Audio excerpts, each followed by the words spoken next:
안녕하세요, 여러분. 지금부터 부끄러운 제 과거에 대해서 이야기해 볼게요. 혹시 여러분도 부모님의 직업이 남들에게 말 못할 만큼 부끄러운 적이 있으셨나요? 사실 저희 아버지는 고물상을 오랫동안 하셨는데 저는 학창 시절부터 제가 결혼했을 때까지도 아버지의 직업을 절대 사람들에게 이야기하지 않았습니다.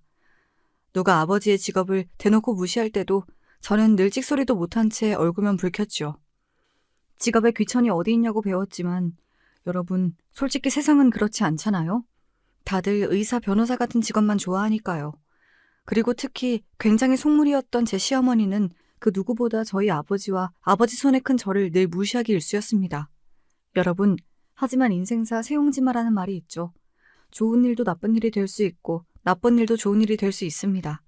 정말 신기하게도 저희 아버지는 고물상이라는 직업 때문에 부자가 되었고 어머니는 돈을 벌게 해준 건물주 친구 덕분에 쫄딱 망하게 되었습니다.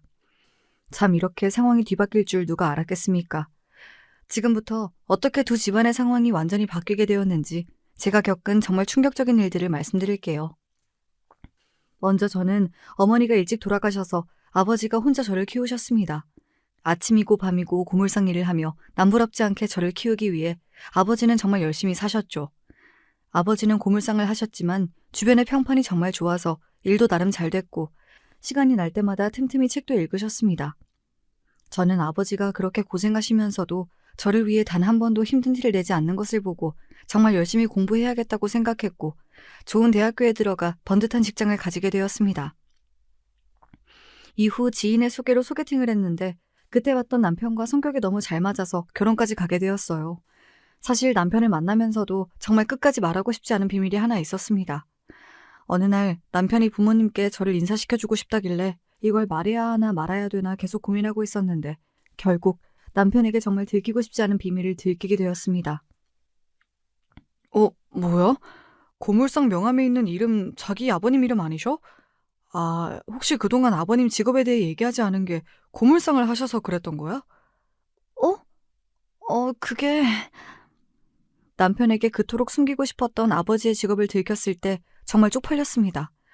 아버지가 하시는 일도 쪽팔렸지만 제가 그걸 쪽팔리게 생각하고 있다는 사실을 들킨 게 더 수치스러웠어요. 더군다나 남편의 집안은 저희 집과 달리 굉장히 잘 살았습니다. 어머님이 건물주 친구분의 권유로 재테크를 하시면서 대출을 받아 건물을 매입했고 이후 큰돈을 벌었다고 들었습니다. 제가 어머님을 우연히 만나뵌 적이 있었는데 친구분들도 너무 기품 있고 교양 있어 보이시고 여러모로 저희 집과는 아예 분위기가 달랐습니다. 결국 저는 어머님을 보고 난 후 아버지께 절대 하면 안 될 말을 하고 말았습니다. 아버지, 요즘 몸도 안 좋으신 것 같은데 제발 일 그만두시면 안 돼요? 저 이제 결혼도 해야 하잖아요. 너 결혼 생각해서라도 내가 더 열심히 일해야 하는데 그게 무슨 말이니? 아빠 몸 걱정은 안 해도 돼. 이 일이 생각보다 얼마나 재밌는지 몰라. 아버지, 그게 아니라 고물상 일을 계속 하시면 제가 어떻게 아버지를 제 남편에게 소개할 수 있겠어요, 네? 제 말에 놀랐는지 아버지의 표정이 굳어지셨습니다. 그리고 아버지는 제가 놀랄 정도로 차분하게 말을 하셨습니다. 너 아빠의 직업이 부끄럽구나. 하지만 정말 미안한데 아빠는 고물상이라는 직업이 하나도 부끄럽지 않아. 잘 나가는 대기업 임원처럼 매번 돈을 많이 버는 건 아니지만 이 일은 정말 의미가 있어. 너 아빠가 하는 일이 뭔 줄은 아니? 요즘같이 쓰레기 많이 나오는 시대에 꼭 필요한 재활용 산업이야.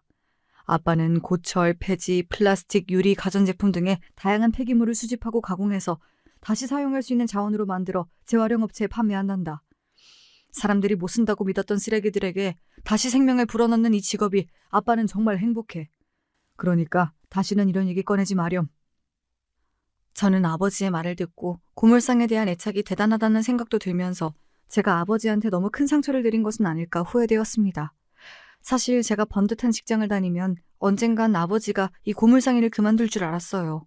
돈이 많이 되지도 않을 텐데 왜 쓰레기를 취급하는 이 일을 계속하는지 항상 이해가 안 됐거든요. 하지만 아버지의 이 말을 들으니 이제서야 이해가 됐습니다. 아버지한테 고물상은 단순히 직업이 아니라 자랑스러운 삶 그 자체였어요. 결국 저는 아버지에게 죄송하다는 말과 함께 앞으로 아버지의 직업을 당당하게 말해야겠다고 결심했습니다. 몇 개월 후 남편과 시어머님께 인사를 드리러 가게 되었습니다. 그리고 저는 그날 정말 씻을 수 없는 상처를 받게 되었죠. 그래, 사돈 어르신이 혼자 너를 키우셨다며? 정말 대단하신 분이구나. 근데 사돈 어른은 무슨 일을 해서 널 키우신 거니? 제 아버지는 오랫동안 고물상을 하셨습니다. 폐자원에 다시 생명을 불어넣는 일이라고 늘 뿌듯해 하셨어요. 뭐? 고물상? 그니까 그 더러운 쓰레기 더미 속에서 일을 했다 이거야? 와, 나랑 사돈이 될 사람이 쓰레기 처리를 하는 사람이라고? 말도 안 돼. 어머니, 지가 보고 있는데 지금 무슨 말씀을 하시는 거예요? 장인어른이 얼마나 좋으신 분인데요. 제가 직업에 귀천은 없다고 몇 번이나 말씀드렸잖아요. 그래도 그렇지. 넌 고물상 집안이랑 결혼하고 싶니? 너 제정신이야? 난 이 결혼 절대 못해. 내 친구들한테 쪽팔려서 어떻게 얘기하냐고. 아유, 열받아. 꼴 보기도 싫다. 저는 어머님 말씀에 충격을 받아 그 자리에서 눈물을 흘렸고 남편은 저를 데리고 나왔습니다. 이후 남편이 저에게 계속해서 사과를 했지만 저는 그날 받은 충격을 아직도 잊을 수 없어요. 저는 남편과의 결혼을 포기하는 생각까지 했습니다. 여러분, 이런 상황 속에서 제 결혼은 어떻게 됐을까요? 어머님의 반대를 이겨냈을까요? 아니요.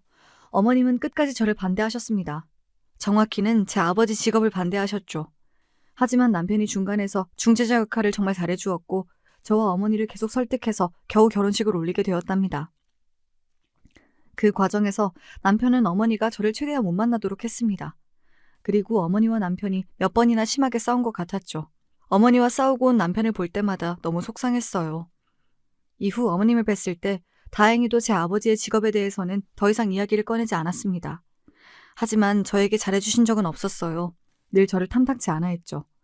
제 결혼식 날에 어머님이 저를 대하는 분위기를 보고 아버지도 어머님이 저를 싫어하는 것을 어느 정도 눈치채셨는지 저에게 어머님이 좋아하시는 게 무엇인지 여쭤보더군요. 그리고 아버지는 혼수만큼은 아버지가 다 해주고 싶다고 저희에게 이야기했습니다. 아버지가 부담스러울까봐 걱정했는데 제 결혼 자금을 이미 모아두었다고 절대 걱정하지 말라고 하더군요. 결국 저희는 아버지의 도움을 받아 집 가구를 드리게 되었고 그러던 어느 날 아버지가 제가 정말 예상치 못한 행동을 하였습니다. 우리 집에 가구가 새로 왔던데 사돈 어른이 보낸 거니? 네, 가구요? 그래, 너희 혼수 장만하면서 우리 집 가구도 하나 사신 것 같더라. 근데 고물상 하시면서 이 돈은 어디서 났대? 괜히 우리 집이랑 수준 맞추려다가 사돈 어른 가랑이 찢어지는 거 아닌지 모르겠다. 아무튼 이거 너가 다시 가져가라. 어머님, 아버지가 저 몰래 준비한 선물인 것 같은데 혹시 디자인이 마음에 안 드실까요? 몰라, 제대로 보지도 않았어. 근데 안 봐도 뻔하지. 고물상 눈이 높아봤자 고물상이잖아. 그리고 이 가구가 새 거인지 폐자원인지 내가 어떻게 믿고 이걸 쓰니? 더러워 죽겠다. 난 너희 집 들어가는 혼수도 사돈 어른이 해주신 건 멀쩡한 게 있을지 모르겠어. 아유, 수준이 안 맞아 정말. 어머님은 그렇게 저희 아버지가 주신 선물을 제대로 보지도 않고 버려버렸습니다.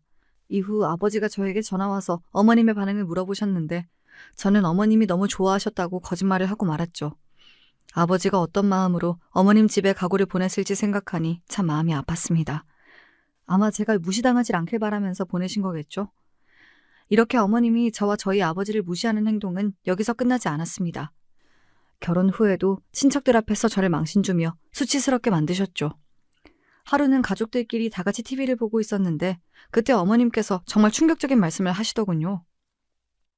어머, 저것 봐. 못 쓰는 쓰레기들이다. 예, 너는 이런 거 보면 정말 마음이 아프겠다. 사돈 어른이 매일 저 쓰레기들이랑 같이 일하는 거잖아, 그치? 아, 그래도 저렇게 더러운 쓰레기들만 있는 건 아니에요, 어머니.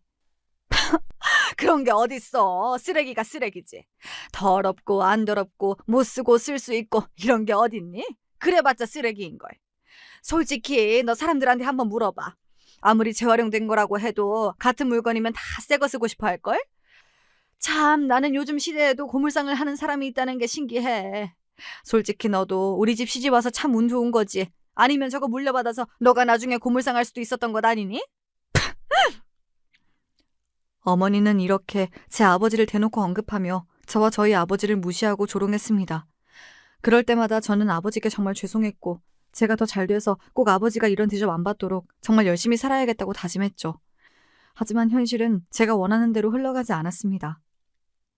우리 둘째 아들 또 승진했대. 다니는 회사도 대기업인데 사람들이 우리 아들을 정말 좋게 봤나 봐. 근데 지희, 너는 승진도 안 됐다며? 하긴 유전자가 고물상 아버지인데 너가 잘 되는 게 이상하지. 우리 아들들은 내 유전자를 받았잖아. 성공할 수밖에 없다니까? 너도 내가 건물주인 건 알지?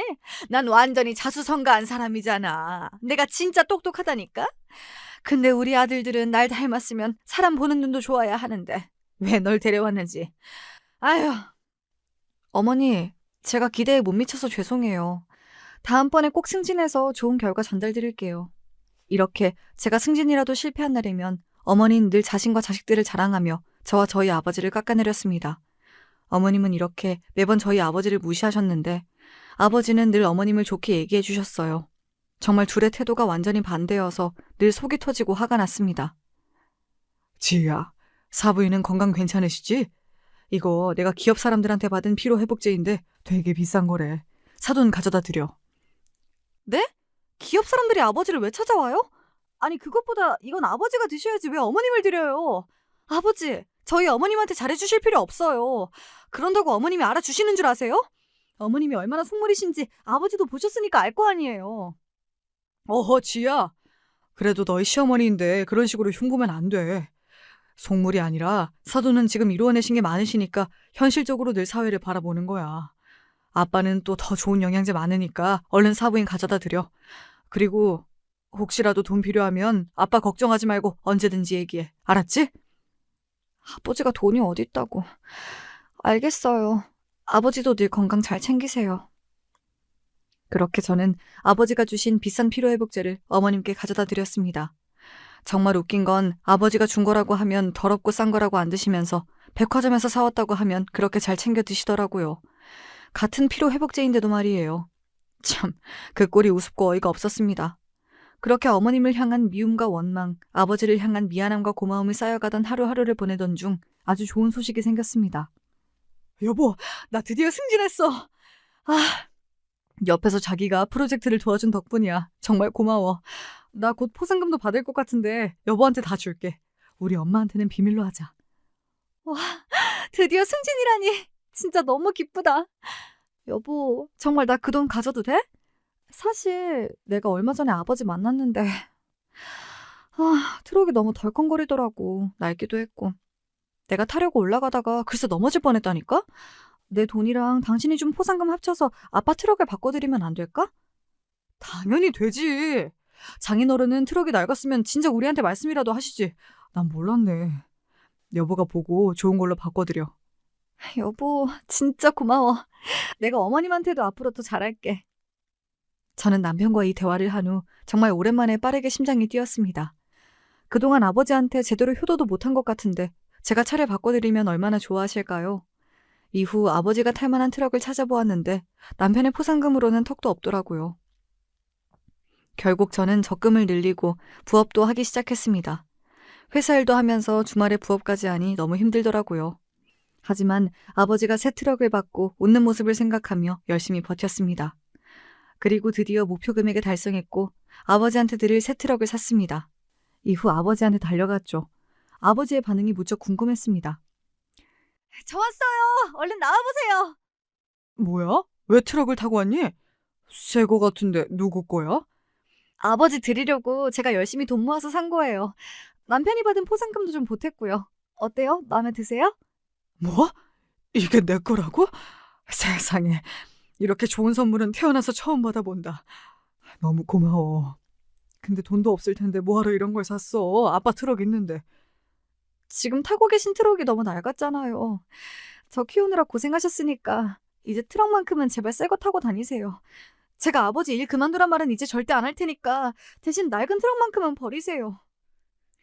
제가 이 말을 하자 아버지 눈에는 눈물이 맺혀 있더군요. 이럴 줄 알았으면 진작 사드릴 걸 그랬나 봅니다. 새 트럭을 모는 아버지를 보며 정말 뿌듯한 마음이 들었고 저는 가벼운 발걸음으로 집에 갔습니다. 그리고 다음날 제가 아버지한테 트럭을 선물해준 일 때문에 정말 어이없는 일이 일어났습니다. 문 열어! 당장 열어! 어머니! 아침부터 연락도 없이 무슨 일이에요? 너 진짜 제정신이니? 왜 우리 아들이 힘들게 번 돈을 막 써? 어머니 숨 막혀요. 멱살 좀 놓고 말하세요. 아니 아침부터 대체 무슨 말씀을 하시는 거예요? 야! 네가 돈이 어딨다고 네 아빠 차를 바꿔줘? 네 아빠, 아니 사돈 어른이 카톡에 올렸더라. 이것 좀 봐라. 우리 딸이 사준 새 트럭하고 떡하니 푸사를 바꿔놨던데 이거 나랑 우리 아들 몰래 너가 산 거 맞지? 진짜 미쳤구나. 돈 아까워 죽겠네. 고물상이 뭐하러 이런 비싼 트럭을 타?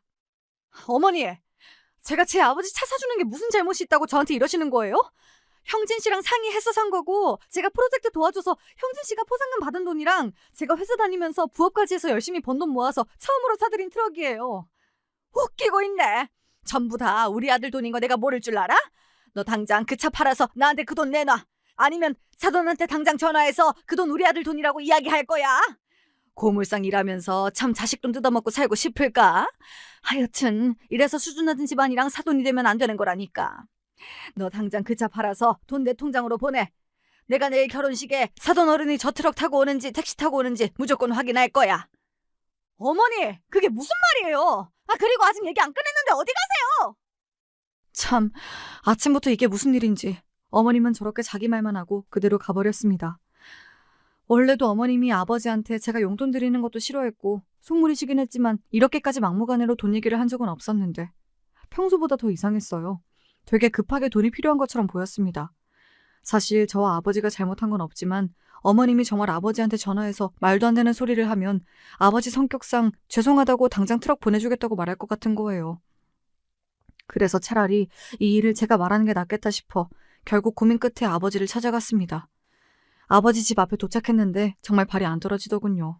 아버지, 혹시 카톡 프로필 사진 제가 사드린 트럭으로 바꾸셨어요?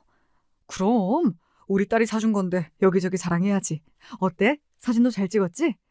네. 아버지 정말 죄송한데 카톡 사진 내려주시면 안 될까요? 다시 옛날 트럭으로 사진 바꿔서 새 트럭을 판 것처럼 딱 일주일만 연기하면 될 것 같아요. 뭐? 대체 갑자기 그게 무슨 말이야? 너가 나한테 트럭 사줬다고 뭐라 했니? 아니 돈 보태준 사람은 윤서방밖에 없는데 누가 너한테 그런 말을 한단 말이야? 아버지 정말 죄송해요. 사실 어머님이 아까 아침 일찍 찾아와서 형진 씨가 번 돈을 막 쓴다고 당장 아버지한테 드린 트럭을 팔라고 난리를 치시더라고요. 아니면 아버지한테 전화해서 제가 형진 씨 돈 막 쓴다고 말하고 내일 결혼식 때 아버지가 타고 온 차 확인한다고 해서 제가 먼저 전화드린 거예요. 아버지, 어머님이 별나고 속물인 거 아시잖아요. 어차피 곧 까먹으실 테니까 잠깐만 연기해 주시면 안 될까요? 이런 부탁드려서 죄송해요. 저 정말 못난 딸이에요. 너 잘못이 어딨어. 사부인이 제정신이 아니신 거지. 참나. 내가 그동안 너한테 잘해달라고 그렇게 얘기했는데 이런 식으로 내 딸을 힘들게 해? 더 이상 나도 사부인한테 잘할 이유가 없겠구나. 아빠가 카톡 푸사 바꿀게. 그리고 내일 너가 사준 트럭 타고 안 갈 테니까 걱정 마렴. 저는 그렇게 아버지 가슴에 대못을 박는 부탁을 드리고 아주 불편한 마음으로 집에 돌아왔습니다. 하필이면 내일이 둘째 도련님 결혼식이어서 어머님과 아버지가 잠시라도 마주쳐야 해서 더 기분이 좋지 않았어요. 자기 전에 아버지한테 죄송하다는 말씀을 드리려고 카톡을 켰는데 갑자기 정말 생각지도 못한 아버지의 프로필 사진을 발견했습니다. 바로 성공한 사람들만 탄다던 외제차 사진이 있는 것이었습니다. 너무 놀라서 아버지한테 왜 이걸 올렸냐고 물어보고 싶었습니다. 당장 카톡을 할까 했지만 생각해보면 어차피 아버지 차일 리도 없고 어머님이 이 사진을 보셔도 아버지 차가 아니라는 걸 알 테니까 별일 없겠지 하고 넘겼습니다. 그렇게 다음날이 되었고 저는 결혼식장에 도착했습니다. 택시를 타고 오는 아버지를 모시기 위해 밖으로 나갔는데 마침 어머님도 잠시 밖에 계셨습니다. 그리고 그 순간 삐까뻔쩍한 차 한 대가 도착했습니다. 딱 봐도 몇 억 원은 하는 고급 외제차인 것 같았습니다. 그 광경을 본 속물인 어머님이 옆에서 한마디 하시더군요. 누구 차인지 때깔 한번 좋다. 나도 얼른 저런 차 사야 하는데. 그리고 차 문이 열렸는데 그 순간 정말 말도 안 되는 장면이 펼쳐졌습니다. 차 운전석에서 내린 건 다른 사람이 아닌 저희 아버지였습니다. 그리고 자세히 보니까 그 차는 어제 아버지 카톡에서 본 차였어요. 심지어 아버지는 차만 바뀐 게 아니라 사람까지 완전히 달라졌습니다.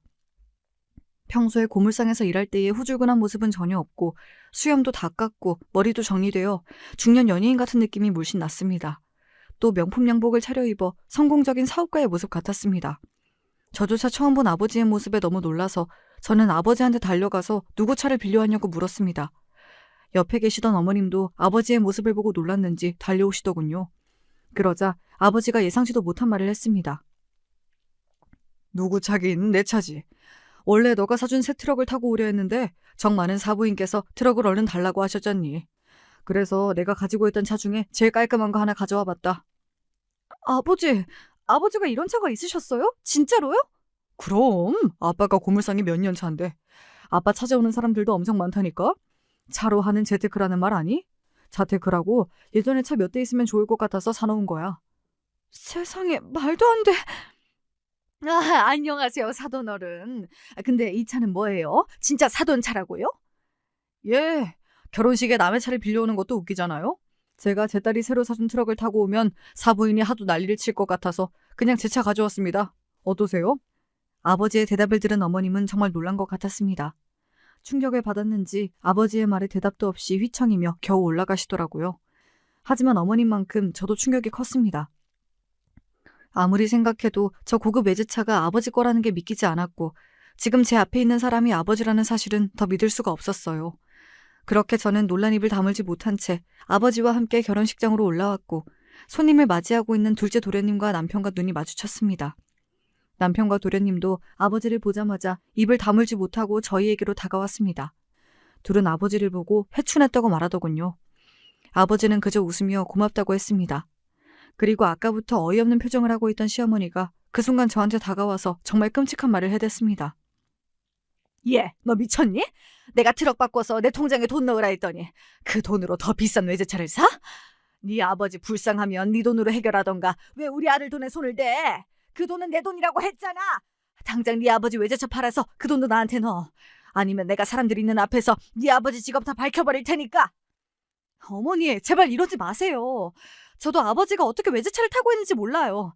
하지만 확실한 건 저랑 형진 씨가 사드린 게 아니라고요. 사돈, 지금 제 딸한테 뭐 하시는 거예요? 지금까지 제 딸한테 제 직업 밝힌다고 협박하셨나 본데 제 직업이 뭐가 어때서요? 제가 이래봬도 사돈보다 돈이 많을걸요? 그 차 제 돈으로 산 거니까 당장 제 딸한테 사과하세요. 참나, 자존심이 센 성격이신가 보네요. 사돈 어르신이 이왕 저희 대화 들은 김에 제가 하고 싶은 얘기 좀 할게요. 그동안 참다 말하는 건데 이건 정말 상도덕이 아니지 않나요? 지금 타고 온 차도 제 아들 돈으로 산 거잖아요. 참나 어이가 없어서 말이 안 나오네. 무슨 돈이 있다고 트럭 판 돈으로 더 비싼 걸 사요? 고물상 하다 보니까 쓰레기 더미에 양심도 팔아버렸나 본데 사위 돈으로 고급차를 사고 명품 양복을 사니까 뭐라도 된 것 같아요? 사람이 수준에 맞게 사셔야죠. 당장 저 차 팔고 저한테 그 돈 넘기세요. 그리고 쪽팔린 줄 아시고요. 참 웃기네요. 쪽팔린 줄 알아야 하는 건 둘째 아들 결혼식장에서 시끄럽게 사람들한테 민폐 끼치고 있는 사부인 같은데요. 그리고 이 차는 제 딸과 사위가 사준 게 아니라 온전히 제 돈으로 사둔 겁니다.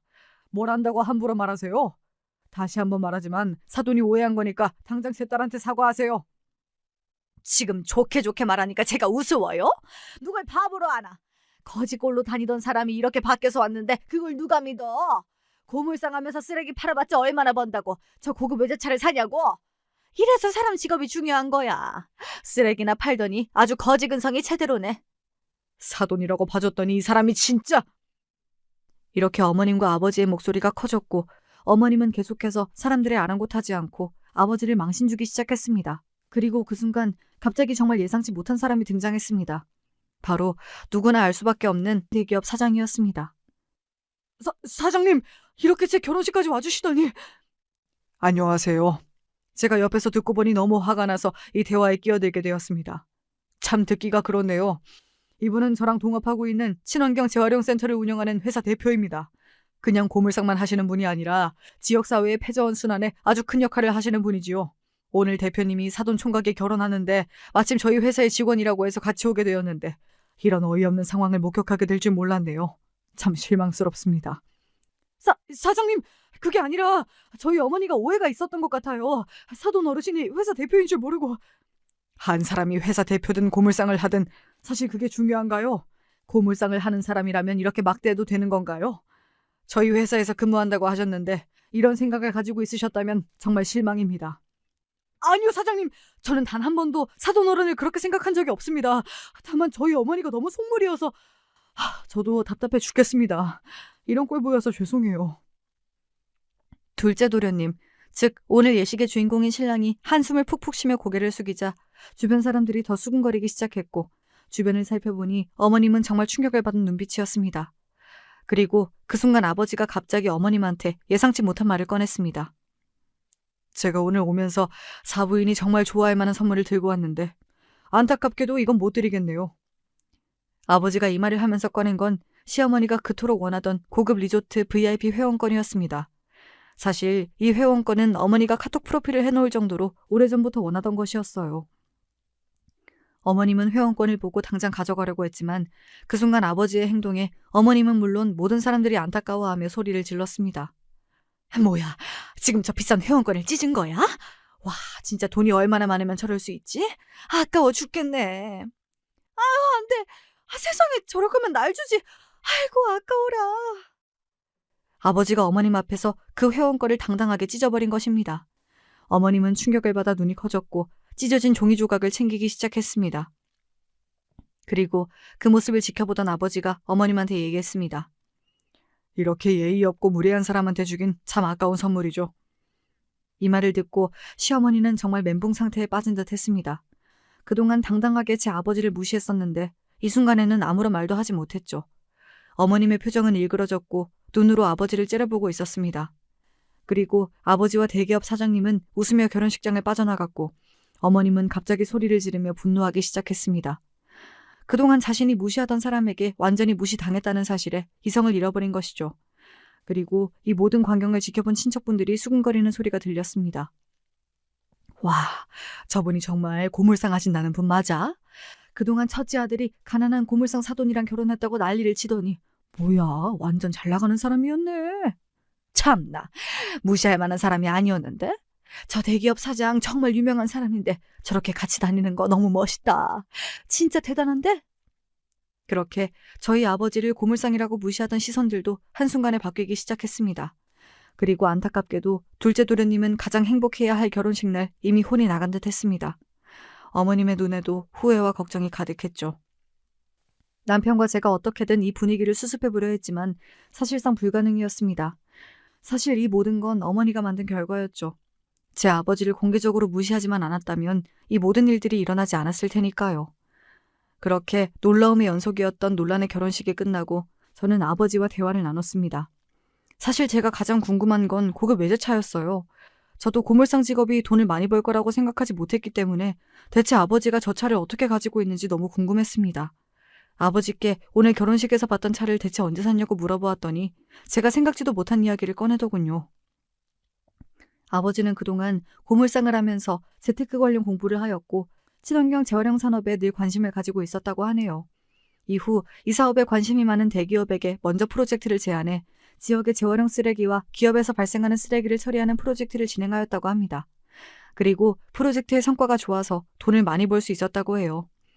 그래서 나중에 돈을 많이 모아서 제가 예전에 하고 싶어 했던 카페를 차려줄 생각이었고 이 고급 외제차도 저 주려고 얼마 전에 사놓은 것이라고 합니다. 저는 아버지의 말을 듣고 제가 그동안 아버지를 너무 몰랐다는 생각이 들었습니다. 제가 생각한 것보다 아버지는 훨씬 똑똑한 사람이었어요. 그리고 아버지는 그동안 사업을 함께 논의해왔던 대기업 사장과 함께 새로운 사업 계약을 얼마 전에 체결했다고 했습니다. 그 사업은 바로 지역에서 가장 큰 친환경 재활용 센터를 만드는 것이었습니다. 아버지는 그냥 쓸 수 있는 쓰레기를 팔고 계셨던 게 아니라 고물상 일을 통해 지역사회에 필요한 재활용 쓰레기와 관련된 큰 흐름을 보고 계셨던 것입니다. 세상에, 아버지가 대기업과 동업자가 되었다니. 저는 정말 이게 꿈인지 생시인지 구별이 안 갔습니다. 이후 저는 아버지한테 더 많은 이야기를 듣기 위해 남편에게 며칠 동안 아버지와 함께 있겠다고 이야기했습니다. 그렇게 아버지가 사업을 일궈왔던 이야기를 들으며 행복한 시간들을 보내고 있었는데 갑자기 어머님한테서 전화가 왔습니다. 저는 저희 아버지한테 사과를 하려고 전화한 줄 알았는데 어머님이 저한테 전화하신 이유는 정말 충격적이었습니다. 얘야, 혹시 사돈어른 옆에 계시니?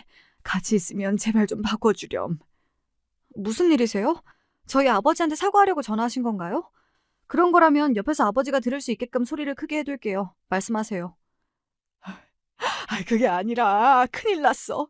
내가 투자한 곳에서 지금 부도가 났어. 전 재산을 끌어다가 투자했는데 부도가 나서 지금 모든 재산이 넘어가게 생겼다. 주택담보대출도 받아서 곧 돈을 갚지 못하면 집도 날아가는데 어쩌면 좋아. 네? 어머니, 지금 무슨 말씀을 하시는 거예요? 이거 둘째 도련님이랑 제 남편도 알고 있어요? 네? 아무도 몰라. 알면 아들들한테 나 죽는다. 절대 말하면 안 돼. 너가 사돈어른 설득해서 제발 나 돈 좀 빌려주렴. 사돈이 사실 숨겨진 재산도 많다며. 그냥 고물상인 줄 알았더니 결혼식 때 보니까 완전 대단한 사업가이시더구나. 내가 그런 분을 몰라보고 그렇게 함부로 말했다니. 내가 참 사람 보는 눈이 없었어. 혹시 옆에 사돈어른 계시니? 계시다면 빨리 나 바꿔줘, 얼른. 어머님, 아버지 옆에 안 계세요. 그리고 먼저 아들들한테 이 사실 말하세요. 저희 아버지랑 어머님 돈 문제로 엮이는 거 저는 절대 원하지 않아요. 죄송해요. 끊겠습니다. 저는 그렇게 어머님의 전화를 끊었고 전화를 끊고 나서도 어안이 벙벙했습니다. 늘 성공한 자수성가 건물주로 돈이 많았던 어머님의 집이 넘어가고 전 재산이 날아갔다니 이게 대체 무슨 말인지 머리가 어질어질했습니다. 그리고 그 순간 옆을 보고 깜짝 놀랐습니다. 밖에 나간 줄 알았던 아버지가 문 앞에서 이 얘기를 모두 듣고 계셨던 거예요. 저는 아무 말도 하지 못한 채 아버지한테 절대 시어머니 문제로 손 벌리는 일 없게 하겠다고 했습니다. 아버지는 저한테 이 일을 어떻게든 남편한테 먼저 이야기해야 한다고 했고 결국 아버지의 말대로 저는 바로 집으로 가 남편에게 이 사실을 전했습니다. 처음에 남편은 어머님이 망한 사실을 절대 믿지 못했습니다. 하지만 남편이 어머님한테 전화를 해보고 나서는 이 사실을 믿더군요. 남편의 표정은 정말 절망스러워 보였습니다. 남편이 말하길 어머님이 사실 자식들 몰래 고급 사치와 유흥을 많이 즐기셨다고 합니다. 그래서 친구들과 계속 그 생활을 즐기기 위해 더 큰 돈이 필요했고 그 돈을 구하기 위해 주택담보대출까지 받으며 고수익 투자에 뛰어드신 거라고 하네요. 심지어 어머님에게 이 위험한 투자를 추천한 사람은 어머님이 투자로 성공할 수 있게 도와준 부자 친구였습니다. 그분도 어머님과 함께 쫄딱 망했다고 합니다. 남편에게 이 말을 듣자마자 제 머릿속을 스쳐 지나가는 장면이 한 개 있었습니다. 얼마 전에 제가 아버지 트럭을 새 걸로 바꿔드렸을 때 어머님이 당장 트럭을 팔고 돈을 보내라고 했었잖아요. 생각해보니 그 돈이 필요했던 이유가 이 투자로 인한 빚 때문이었던 것 같네요. 어쩐지 그때 뭔가 이상하다 했어요. 아휴, 어머님은 결국 그 빚 문제로 인해 시댁의 모든 재산을 날렸고 아들들한테도 버림받을 위기에 놓이게 되었습니다. 남편은 저에게 이 상황이 너무 힘들고 어머님이 너무 밉다고 했어요. 그리고 제 아버지가 부럽다고 하더군요. 사실 어머님의 빚 문제가 드러나기 전에도 둘째 도련님 결혼식이 끝나고 집에 돌아와서 둘째 도련님과 어머님이 한바탕 싸웠다고 합니다. 엄마 진짜 미쳤어? 내 결혼식장에서 누가 그렇게 큰 소리를 내?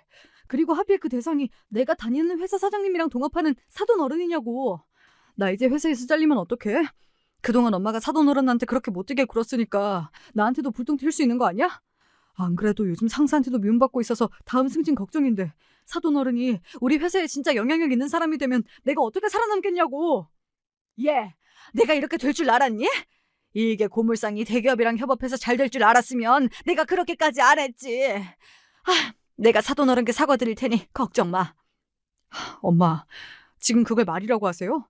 제가 사돈 어른 무시하지 말고 사람 대 사람으로 예의 챙겨달라고 예전부터 부탁드렸잖아요.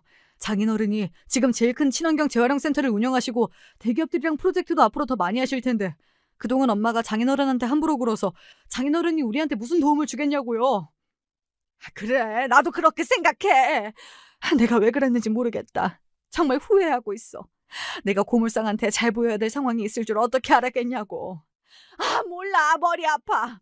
정말 돈 많은 줄 알았으면 진작에 잘해둘걸. 사돈은 이때까지 왜 그 사실을 숨긴 거야. 아유, 망했어. 어쩐지 결혼식이 끝나고 어머님이 그동안 고물상이라고 아버지를 무시해서 미안하다는 장문을 보내왔는데 아들들과 이런 일이 있었나 보네요.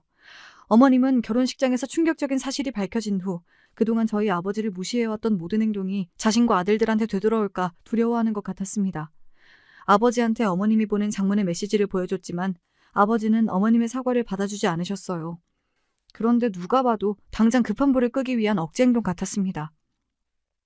남편은 그동안 어머님이 아버지한테 한 행동이 너무 신경 쓰였는지 계속 저에게 장인어른께 너무 죄송하다는 말을 반복했습니다.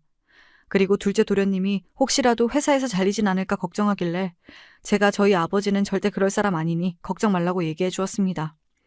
이후에도 남편은 아버지한테 잘 보여야 된다고 생각하는 것 같았어요. 그래서 저는 남편에게 아버지가 해준 말을 그대로 전달해 주었습니다. 여보, 아버지가 당신한테도 이 말 전해달라 했어. 아버지가 재산이 많든 적든 대기업과 협업을 하는 회사 대표든 고물상이든 예전이랑 아무것도 달라지지 말고 그냥 똑같이 대해달래. 그리고 언제든지 정신적으로든 물질적으로든 도움이 필요하면 얘기해달라고 했어. 제 말을 들은 남편은 안도의 한숨을 내쉬었습니다. 그렇게 남편과 대화를 나누고 있는데 어머님이 갑자기 전화가 오더군요. 제발 불길한 예감이 틀리길 바랬습니다. 아들아, 큰일 났어. 우리 집 넘어가게 생겼다. 지금 빨간 딱지 붙고 사람들 찾아왔어. 너무 무섭구나. 이제 어쩌면 좋아. 너 돈 좀 없니? 제발 돈 좀 구해다오. 결국 저와 남편이 우려했던 일이 일어나고 말았습니다. 어머님의 집이 넘어간 것입니다. 남편은 충격에 휩싸인 듯 울부짖었고 저는 어떻게 할지 몰라 아버지한테 이 모든 사실을 말씀드렸습니다. 그리고 다음 날 제가 깜짝 놀랄 만한 일이 일어났습니다.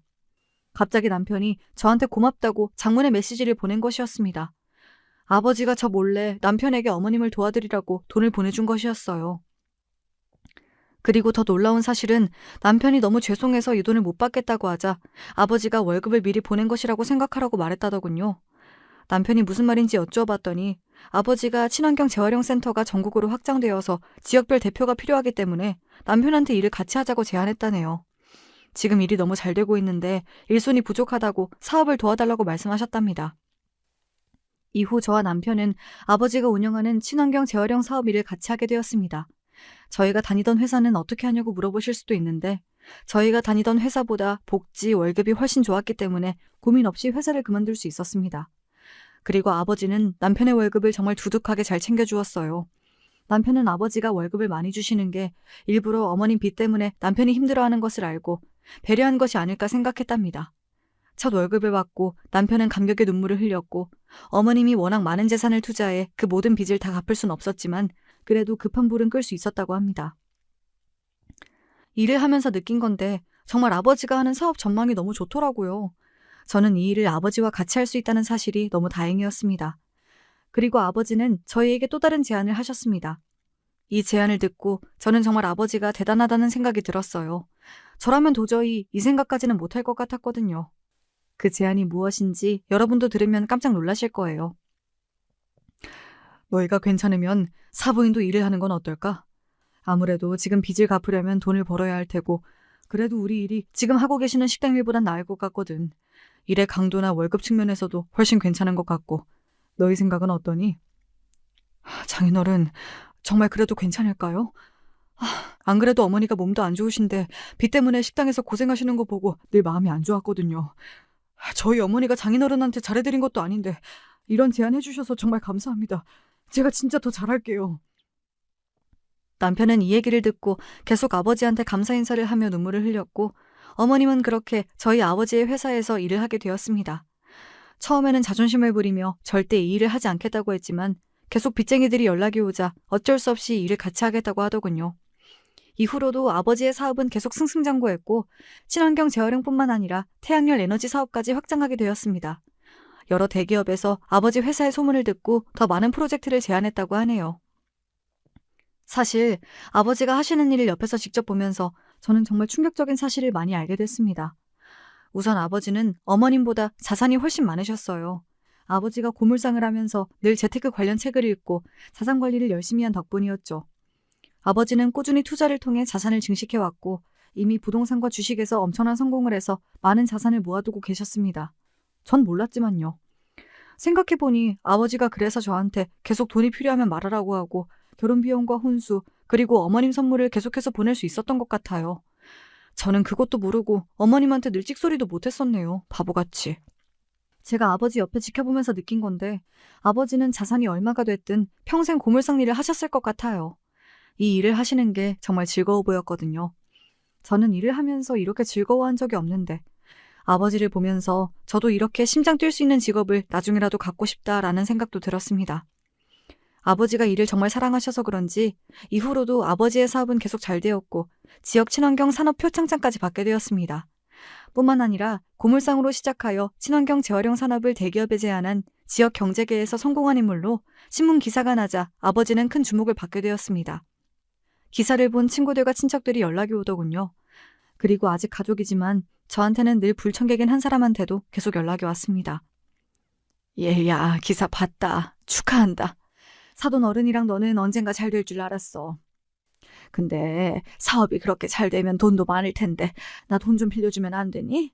이번 투자로 나 정말 일어서야 하거든. 내가 이렇게 쫄딱 망할 사람이 아니란 말이야. 어머님, 늘 전화해서 계속 같은 소리만 하시잖아요. 저는 돈 없고 저희 아버지도 어머님한테 빌려드릴 돈 없어요.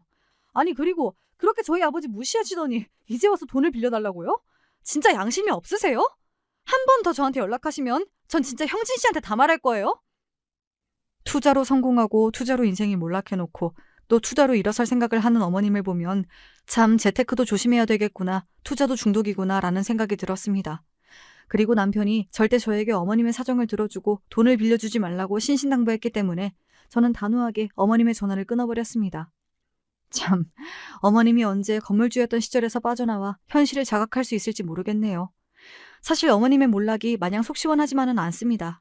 그냥 어머님도 잘 되고 저랑 아버지도 더욱 잘 돼서 안정적으로 각자 길 걸으면서 잘 살았으면 좋겠네요. 이렇게 안 좋은 끝을 맞이하게 된 시어머니와 달리 저희 아버지는 이제 명예도 돈도 모두 갖춘 사람이 되었습니다. 예전엔 아버지의 직업이 부끄러웠지만 지금은 아버지의 직업을 사람들에게 자신 있게 말하지 못했던 제 과거가 제일 부끄럽습니다. 여러분, 저는 이제 직업에 귀천이 없다는 말을 믿습니다. 어떤 직업이든 내가 어떻게 하느냐에 따라 사람들의 시선과 버는 돈도 달라질 수 있거든요.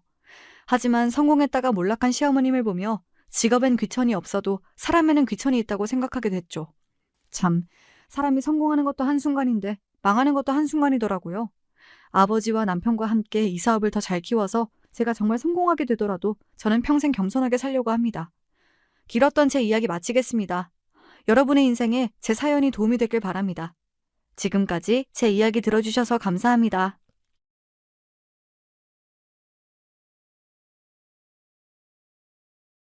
안녕하세요. 전 인생의 후반부를 의연한 마음으로 살아가고 있는 나이든 여자입니다. 모두가 힘들고 어려웠던 그 시절이었습니다만 저는 꽤 형편이 괜찮은 집에서 태어난 자식이었습니다.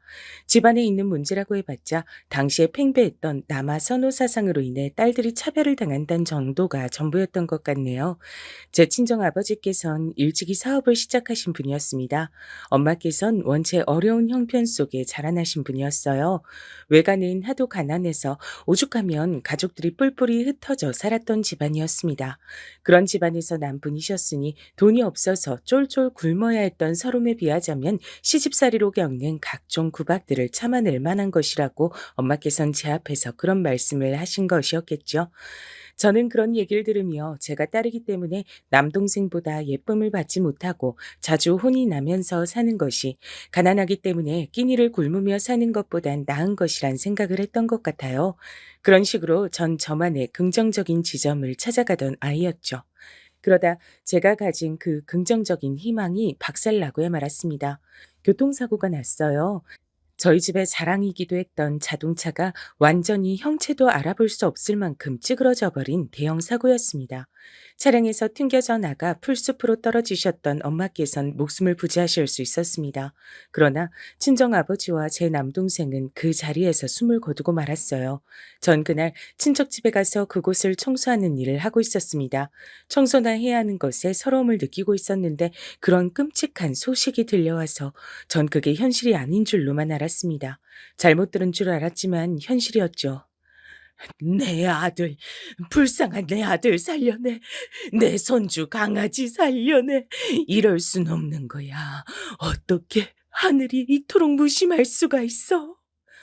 몸부림을 치시는 친할머니의 모습이 어린 마음에 너무 무서워서 전 울음을 터뜨렸습니다. 친척 어른들께서 저를 친정엄마께서 계시는 병원으로 데려가 주셨죠. 그리고 수술은 무사히 끝났으나 의식을 찾지 못하고 계신 친정엄마의 상태를 보고 눈물이 하염없이 흘렀습니다. 그리고 세상에 존재하는 모든 신을 향해서 빌고 또 빌었어요.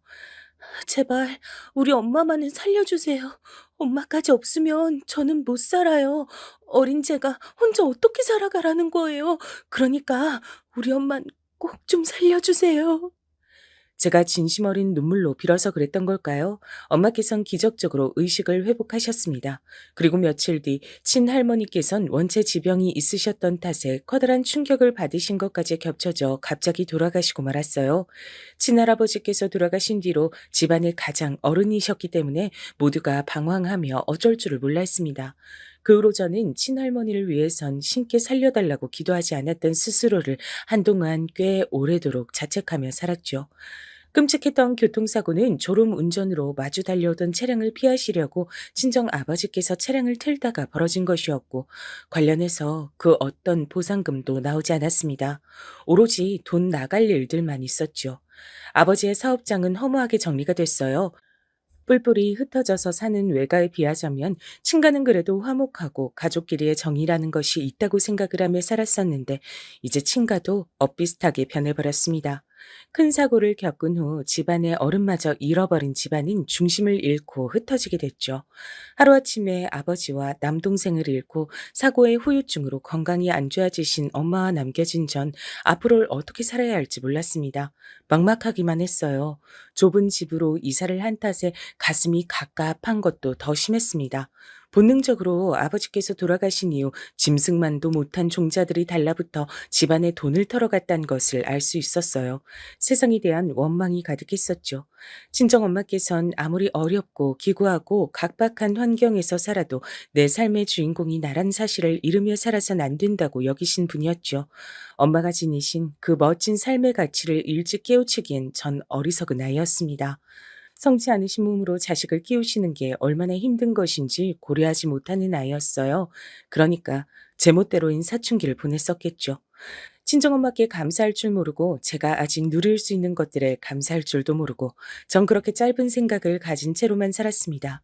제가 본래 태어났을 때부터 누리고 있던 생활 수준을 앗아간 이 세상을 원망하는 마음이 매 순간 있었던 것 같아요. 차라리 처음부터 모르게 하든가 줬다 빼앗는 건 무슨 경우냐고 하면서 하늘을 향해 원망의 말을 쏟아내기도 했었죠. 사실 생각을 해보면 제가 운이 좋게 괜찮은 형편의 집안에 태어났던 것일 뿐, 제가 뭘 잘해서 그런 환경을 누려본 것은 아니었습니다. 그러니 제가 품고 있었던 원망이 얼마나 가짜는 것이었나 싶네요. 이런 저와는 달리 엄마께선 현명하시고 적응력이 좋으시고 사려 깊으신 분이었으므로 저희 모녀가 건사하고 살 수 있었습니다. 제가 친구들과 어울리는 것에만 집중하고 빠져 지내다가 몇 번 이상한 남자한테 코가 꿰일 뻔하기도 했었는데, 그럴 때마다 그런 절 재빠르게 눈치채 주시고 말리기도 해주셨죠. 순이야, 네가 가진 불만이 뭔지, 어떻게 살고 싶은 건지 난 다 알아. 내가 널 낳고 키운 엄마니까. 그러니까 내 말을 들으렴. 넌 지금 그 남자하고 절대 어울려선 안 돼. 그건 네 인생 말아먹는 지름길이 될 거야.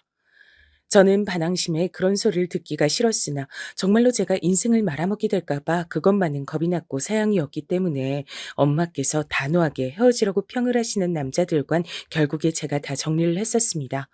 그 남자들은 죄다 일을 하면서 만난 사이였어요. 전 여상이 진학을 했다가 끝내 졸업은 못했었거든요. 그래서 중졸로 남았습니다. 당시에 엄마의 건강이 무척 악화됐었기 때문에 제가 학업을 더 이을 상황이 아니었죠. 저도 고등학교 졸업장에 커다란 미련이 없었기에 별로 안타깝진 않았어요. 묵묵히 친정 엄마를 돌보며 일을 다녔습니다. 그런 와중에 잘못된 남자들과 연을 이어갈 뻔했으나 엄마 덕분에 그러지 않을 수 있었던 거예요. 꾸준히 일을 하지 않으면 안 될 환경이었기 때문에 어쩔 수 없이 계속해서 일을 해나갔습니다. 세상의 모든 어른들이 일을 하고 싶어 하는 게 아니라 할 수밖에 없기 때문에 일을 하는 것임을 그 시기에 제대로 깨달았었죠. 동시에 친정엄마께서 편찮으신 몸으로 절 책임지시려고 그간 얼마나 힘들게 일을 해오셨던 것인지 그 점도 깨닫게 됐습니다. 뒤늦게 죄송한 마음이 밀려왔어요. 이제 좀 정신을 차리고 효도를 해보려고 했는데 너무 늦은 뒤였습니다. 건강을 회복하시나 싶었던 엄마께서 어느 날 쓰러지셨습니다. 병원에서 간신히 의식을 찾으셨던 엄마께선 절 보자마자 미안하다고 말씀해 주셨어요. 순이야, 내가 미안하다. 아파서 미안해. 우리 딸한테 잘해주지 못해서 내가 너무나도 미안해. 저를 향해 빙그레 미소를 지어주시는 엄마의 표정을 보고 세상이 떠나가라 울기 시작했습니다. 이별이 다가왔음을 본능적으로 알았기 때문입니다. 친정 아버지와 남동생을 떠나보냈을 땐 저도 너무 어렸기 때문에 상황에 대한 원망만이 더 강했을 뿐이었으나 친정 엄마의 때에는 차원이 달랐어요. 심장이 난도질 당하는 것만 같은 지독한 슬픔이 절 덮쳤습니다. 쓰러지셨던 뒤로 꼬박 일주일 버티시다 엄마께선 동이 터오던 새벽녘에 조용히 영면에 드셨습니다. 돌아가시기 몇 시간 전에 저에게 남기셨던 마지막 말씀이 있었어요. 순이야, 우리 귀한 딸, 미리 생일 축하한다. 내가 그때까지 못 버틸 것만 같아. 하늘에서 널 꼭 지켜보고 있을 테니까 보란 듯이 잘 살아야 돼. 알았지? 이 부족한 엄마가 너에게 남기는 마지막 부탁이란다. 저는 엉엉 울면서 고개를 끄덕였었죠. 엄마와의 영원한 이별이 무섭다고 차마 그 말만은 뱉지 못하고 삼켰습니다. 이제 먼 길을 떠나시는 엄마보다 제가 더 무섭진 않을 것 같더라고요. 엄마께서 돌아가신 뒤론 경계심 어린 태도를 가지고 살았습니다. 위축되어 있기도 했었죠. 사람들이 절 향해 불길한 년, 자기 가족들을 다 잡아먹은 년이라고 욕을 하며 손가락질을 해대는 그런 망상에 시달리기도 했습니다. 일을 쉬면 불안했고 엄마를 후회 속에서 떠나보낸 주제에 감히 쉬면 안 될 것 같아 꾸준히 일을 계속 다녔는데요. 그런 저를 성실하다고 평을 해주며 지켜본 사람들이 있었더라고요. 그 사람들이 저에게 인생 선배랍시고 결혼을 권했습니다. 결혼을 하면 제 편도 만들 수 있고 제 가정을 꾸리면서 안정적인 마음을 가지며 살아갈 수 있다고 다들 그렇게 말을 해줬어요. 전 솔깃했지만 엄마께서 제가 이상한 놈한테 코가 잘못 끼일까 봐 걱정하셨던 것을 떠올렸습니다. 이상한 놈한테 잘못 걸려 인생을 망칠 바엔 영영 혼자인 게 나을 것이었죠. 그래서 제가 낸 묘안이 있었습니다. 아시겠지만 전 가족이 없어요. 부모님하고 동생이 다 떠났는데 저만 이렇게 살아있거든요. 이런저라도 결혼하기 괜찮다는 남자여야 하고요. 그리고 무엇보다 주머니 사정이 넉넉해야 합니다. 전 돈이 없어서 눈물 나게 힘든 거, 아껴 쓰느라고 줄임배를 움켜줘야 하는 거, 이런 건 사절이거든요. 돈 걱정은 제가 안 하고 살 수 있게 해줄 수 있는 남자였으면 좋겠어요. 그런 남자가 아님 싫습니다. 제가 원하는 정확한 조건을 내건 것이었어요. 그러자 저에게 결혼을 권했던 자칭 인생 선배들이 혀를 내두르며 저마다 고개를 흔들었었죠. 그런 조건의 남자가 저 같은 여자와 대뜸 결혼할 리가 없으니 정신 좀 차리라고 저한테 그런 말들을 하는 눈빛이었습니다. 전 굴하지 않았어요. 타협할 이유도 없었죠. 가족도 없으니 무대뽀 정신을 발휘하며 사는 게 낫겠다 싶었습니다. 그런데 놀랍게도 이런 저의 이야기를 우연히 전해 듣고 저와 한번 만나보고 싶다는 남자가 등장을 한 겁니다. 그쪽에서 저와 만나보고 싶다는 얘기를 전해 들었을 때 제가 단호하게 반응을 보였었죠. 그거 혹시 미친놈 아니에요? 제가 정신병자 사양이란 조건을 깜빡하고 안 넣은 것 같은데 어떡하죠? 정상인이 아닐 것 같았어요. 하지만 한번 만나나 보자 싶어 마련된 자리에 나갔고 잘생기진 않았어도 수더분한 인상의 남자를 보고 내심 놀랬습니다. 너무 평범했고 정신병자와는 거리가 먼 인물이었기 때문입니다. 절 호기심에 만나보고 싶었던 그 남자와 놀랍게도 전 단 6개월 만에 결혼을 하게 됐답니다. 그 배경엔 민망한 이유가 있었어요. 교제를 하기로 한 지 3개월이 지나가던 무렵 남편이 집안에 저와 만나는 걸 들켰던 거예요. 당시 시어머니께선 남편에게 어떤 여자를 붙여주시기라고 만반의 준비를 다 해놓으신 상태였는데 갑자기 남편이 당황하는 반응을 보이면서 여자에 관심이 없다는 등 이런 변명을 해대니까 수상하게 여기셨던 거예요. 그래서 남편이 절 만나고 있다는 걸 금세 알게 되셨죠. 시어머니께선 당신의 귀한 아들이 고작 저 같은 것과 만나고 있다는 것에 기함을 하셨고 결단코 용납할 수 없다고 하셨습니다. 결혼 안 하고 만나보기만 하겠다는 것도 난 싫어. 무조건 싫고 반대니까 당장 헤어져라. 하지만 격렬한 반대에 부딪히자 남편은 오히려 저를 더욱 원하게 됐던 것이죠. 엄마께선 생전에 호된 시집살이를 당하시던 무렵에 다시 시간을 돌릴 수 있다고 해도 친정 아버지와 결혼을 하실 거라고 저에게 말씀을 하셨던 적이 있었어요. 제가 그 이유를 여쭤봤었는데 아버지 정도면 어쨌든 자기 처자식을 책임져야 한다는 생각이 강한 남자기 때문에 인생을 함께할 동반자로 적합하다 그러셨죠. 남편을 보면서 엄마의 발언이 전 떠올랐고 왠지 제 인생을 맡겨도 될 것 같다는 기분에 사로잡혔습니다. 그래서 손뼉이 마주쳤고 박수 소리가 났던 겁니다. 저와 남편 사이에서 생명이 싹튼 것이었죠. 전 원래 달마다 월경이란 걸 규칙적으로 했던 몸이었기에 임신 사실을 바로 알아차릴 수 있었습니다. 그때부턴 속전속결이었어요. 시댁에서 임신한 몸이 된 절 받아줬던 거죠. 그러나 가뜩이나 절 마음에 안 들어하고 있던 시댁 사람들에게 임신을 하여 어쩔 수 없이 받아주게 된 저란 존재는 미운 오리 새끼 같은 것이었어요. 아니, 그건 표현이 좀 귀엽네요. 저는 조금의 귀여움도 받지 못하는 존재였으니 더 못했던 듯 싶습니다. 저를 눈의 가시로 여기는 시댁 사람들의 눈총을 받으며 심란해지던 순간마다 저는 친정엄마를 떠올렸습니다. 뭐 하나 내세울 것 없던 보잘것없는 친정을 두었던 탓에 한없이 머리를 숙이시며 사셨지만 그럼에도 가난해서 굶는 생활은 하지 않기에 결혼해서 다행이라고 말씀을 하셨던 그분의 꿋꿋하던 모습을 떠올리며 나라고 못할 거 있나 라는 마음을 먹었습니다. 저도 친정엄마처럼 굳건하게 버티면서 그렇게 살아볼 요량이었어요. 길에서 만나는 아무 아가씨를 데려다가 놔도 열이면 열 전부 다 너보단 나을 거다. 우리 아들이 왜 하필 너 같은 것한테 눈길이 갔을까? 그걸 막지 못한 게 내 인생에서 가장 천후의 한이야. 내가 엄마로서 자격이 실격인 것 같아. 너라는 오물을 우리 아들의 인생에 묻히게 두다니. 널 보고 있으면 내가 엄마 자격 실격이란 생각이 들어서 아주 기분이 나쁘구나. 시어머니께선 서슴없이 저에 대한 불만을 그렇게 표현하시던 분이었습니다. 좋은 소리만 들어도 쉽게 귀가 펴지 못할 상황이고 환경이었는데 그런 구박만 듣고 있자니까 정말이지 저야말로 기분이 나쁘더군요. 불러오는 벨을 매만지며 기분 나쁜 감정들을 억지로 삼켜내곤 했었죠. 어느 날 시어머니께선 제 머리통을 세게 후려치시기도 했어요. 함께 부엌 일을 하고 있던 와중이었는데 제 손끝이 야무지지 못한 게 보여서 당신의 기분이 상했단 것이 저의 죄목이었습니다. 맞은 머리가 아파서 서러워하고 있는 저에게 시어머니께선 엄살 떨지 말라며 짜증을 내셨어요. 만일 네가 임신 중이 아니었다면 등짝이며 엉덩이를 내가 마음먹고 세게 걷어차줬을 일이야. 임신했으니 크게 봐주는 거라고도 하셨습니다.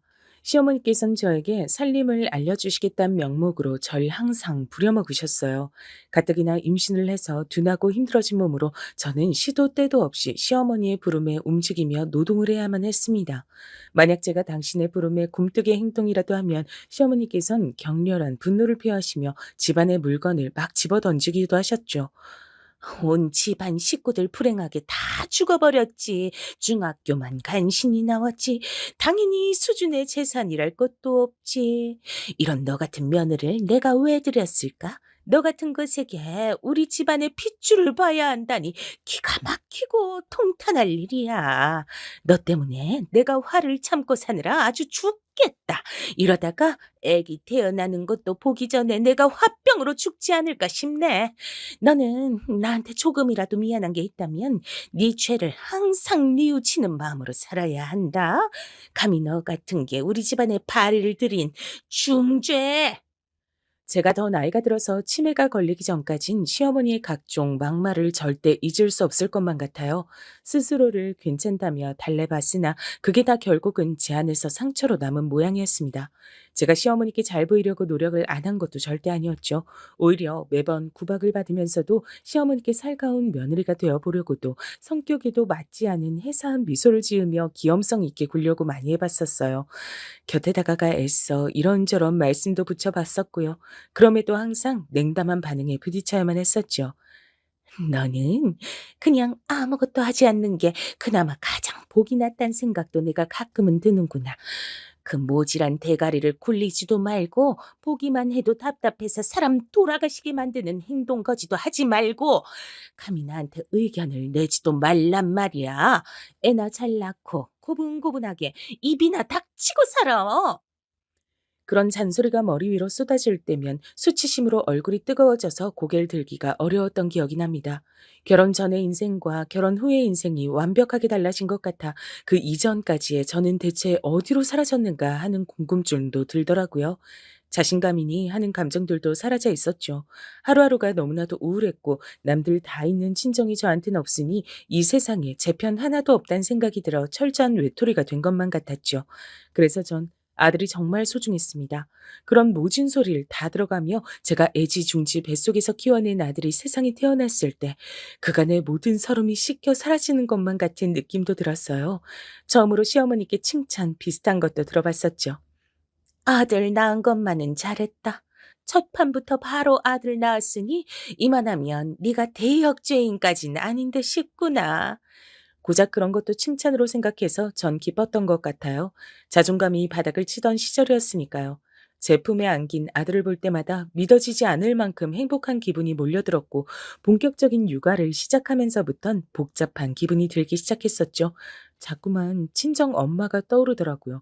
도대체 어떻게 그 모진 시집살이를 당하시면서 자식을 키워내셨던 건지 친정 엄마가 신기하고 존경스럽기만 했습니다. 일찍 떠나지 않으시고 제 곁에 계속 계셨더라면 제가 지금 이러고 살진 않았을 거라는 생각도 들었어요.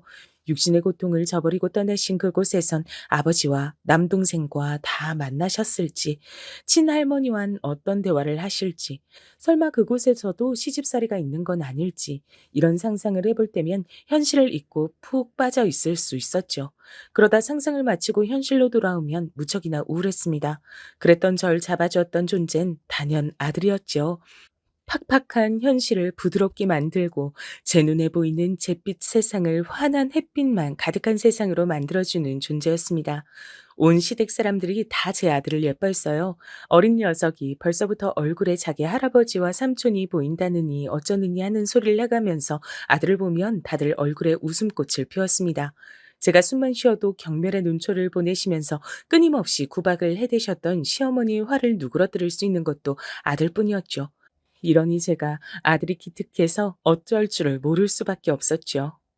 동준아, 네가 이 엄마한테 어떤 의미인지 넌 아마 상상도 못할 거야. 엄마가 너를 낳기까지 정말 많은 일들이 있었단다. 대부분 힘든 일이었는데 동준이 네가 태어나줘서 이제 그 힘든 과거도 너무 서럽게 느껴지지만은 않는 일들이 됐어. 내가 널 낳길 정말 잘했구나 싶어. 다시 시간을 돌릴 수 있다고 해도 나는 너를 품을 거란다. 내 인생에서 최고는 우리 아들 동준이 바로 너야. 엄마가 앞으로 최고로 잘 키워줄게.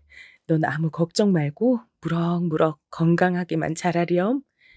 제 일상을 바꿔준 최고의 낙. 아들을 키우는 재미가 없었다면 전 살기 힘들었을 거예요. 둘째를 낳기까진 꽤 시간이 걸렸습니다. 6살 터울로 딸이 태어났죠. 시어머니께선 손자가 아닌 손녀는 별로 안 이쁘다고 그런 말씀을 입에 쉬 올리고는 하셨지만 시간이 가면서 호랑이의 이빨은 이미 빠져가고 있었습니다. 명랑한 딸은 자라나면서 자기 할머니가 어떤 모진 소리를 하시든 신경도 쓰지 않았고요. 매사에 당당했고 똑똑했어요. 시댁 사람들은 딸을 향해 저것이 딸이 아니고 아들이었으면 대단한 인물이 됐을 거다 이런 농담도 곧잘 하셨습니다. 하지만 딸은 그런 소리까지 신경 쓰지 않았죠. 시어머니께서 심장마비로 돌아가시고 나서 제가 마음이 너무 공허해져서 방황을 좀 했는데 그럴 때 딸이 저를 많이 위로해 줬었네요. 그래서 제가 다시 힘을 냈었죠. 남편의 일이 갑자기 힘들어지는 일도 있었습니다. 그때 저는 죽을 힘을 다해서 내조를 하며 남편이 다시 일어날 수 있도록 가진 애를 다 썼습니다. 그런 시기에도 아들은 존재만으로 저에게 위안을 주었지만 실질적으로 저에게 도움을 주는 건 언제나 딸이었단 생각도 드네요. 다시 일어난 남편은 성공가도를 달리다가 간이 나빠져서 허무하게 세상을 떴습니다. 시댁 쪽에 간이 안 좋은 가족력이 좀 있었거든요. 그 영향을 받은 듯 싶었어요. 너무나도 허무했고 슬펐으나 자식들을 위해 제가 주저앉아 있을 순 없었습니다. 저는 한 사람의 아내이기 이전에 두 자식들의 엄마였으니까요. 남편이 남기고 간 재산을 저는 스스로 믿을 수 없을 정도로 현명하게 관리했어요. 때로는 과감한 투자를 하기도 했고요. 그런 식으로 재산을 착실하게 불려나가며 관리를 했고 자식들을 결혼시켰습니다. 아들은 수더분하고 참하고 조용한 여자와 결혼했고요. 반면 딸은 활발하고 적극적인 남자와 결혼했습니다. 그리고 미국에서 일을 하게 된 사위를 따라 망설임 없이 떠났습니다. 저는 그 낯선 땅에서 사는 게 무섭지 않느냐고 했지만 딸은 오히려 즐겁다고 했어요. 사위는 능력이 출중한 인물이었고 그곳에서 딸은 조금의 어려움도 없이 지내기 시작했습니다. 아들과 며느리는 결혼하고 1년 만에 유산을 겪은 뒤 다시 2년 뒤에 또 한 번의 유산을 겪었어요. 어머님, 제가 아무래도 아이를 만나는 건 어려울 몸인가 봐요. 죄송하고 면목이 없습니다. 네가 가장 힘들 텐데 왜 나한테 그러니? 그러지 않아도 된다. 생기면 생기는 것이고 말면 마는 것이지. 너희들끼리만 잘 살아도 그걸로 좋게. 저는 집안이 변변찮다는 이유로 시집 올 때부터 제 앞에서 기가 죽어 있었던 며느리와 과거의 제가 겹쳐 보였고 안쓰러운 마음이 들어 잘해줬어요. 한 번도 시집살이를 시킨 적이 없었습니다. 오히려 이런저런 사회생활에서의 실패를 자꾸만 겪은 아들 때문에 제가 도리어 며느리에게 미안할 때가 많았죠. 저는 아들이 자기 생각만큼 일이 안 흘러간다고 해도 어찌 됐든 계속 뭔가를 도전하면서 열심히 살기만 하면 그것으로 된 것이라 여겼습니다. 그런데 어느 날부터 아들이 저에게 재산 얘기를 꺼내더라고요. 어머니, 나중에 먼 훗날에 어머니 돌아가시고 나면 재산은 어떻게 되나요? 동민은 워낙 옛날부터 자기 앞가림 잘하던 녀석이었고 지금 미국에서 떵떵거리며 살고 있잖아요. 반면에 전 부끄럽게도 그 정도로는 못 살고 있고요. 저도 보란 듯이 해내긴 할 거지만 혹시 어머니가 저희한테 재산을 물려주신다고 미리 약속해 주시면 제가 더 힘을 내서 미래를 보고 살 수 있을 것만 같아요. 제가 심적으로 너무 힘들고 의지할 게 필요해서 그런가 봐요. 어머니가 잘 좀 생각을 해 주세요. 요컨대 제가 죽고 나면 그 재산을 자기가 받고 싶다며 그걸 미리 좀 해결을 해놔 달란 요청이었어요. 전 넌지시 딸에게 의사를 물어봤고 딸은 자기는 워낙 잘 살고 있고 앞으로도 걱정 없기 때문에 재산 문제는 제가 알아서 한다고 해도 전혀 상관하지 않을 거라 했습니다. 그러자 저는 마음이 흔들렸어요. 아들이 자꾸만 심적으로 약해진다 하니까 그렇다면 의지가 될 수 있도록 미리 재산 정리를 해두는 것이 낫지 않을까 싶어지더라고요. 게다가 며느리도 자꾸만 저에게 조심스런 태도로 재산 문제를 꺼냈습니다. 어차피 본인들이 제가 죽는 그날까지 절 들여다보며 살필 테니 저의 재산은 본인들에게 가는 것이 맞단 얘기까지 하더군요. 한참 그런 소리를 들으며 지냈더니 저도 귀에 인이 박히는 것만 같았어요. 차라리 빨리 해결을 해버리자 싶어졌습니다. 나를 잡고 유언장을 작성하겠다고 말을 꺼내던 때 아들과 며느리가 무척이나 기뻐했어요. 며느리가 절 모시고 변호사 사무실에 가겠다고 하면서 일정부터 잡았고요. 왠지 모르게 절 휘둘려 가고 있었습니다. 그렇게 저는 변호사 사무실에 들렀고 제 아들에게 제 앞으로 된 재산을 상속하겠다는 유언장을 작성했습니다. 각오를 다 마친 일이라 아무렇지 않을 줄로만 알았는데 제가 죽고 난 이후의 일을 장담하고 있는 유언장을 작성하고 나니까 이거 기분이 정말 이상하더라고요.